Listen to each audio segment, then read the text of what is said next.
So here's the sneak peek. Tray Tut, Sinclair's Carmarthenshire. So just warming up the room, ready for those little babies to come for their massage. And we're all set up, ready to go. So we've got a couple of sensory toys on the mats, ready for the babies to enjoy and explore during their massage. Setting the mood, the ambience, as they say.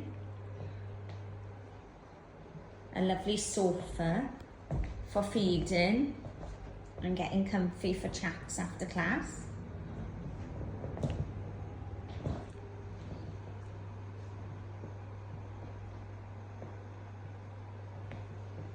So I'm all ready now, just waiting for my babies and mums to arrive.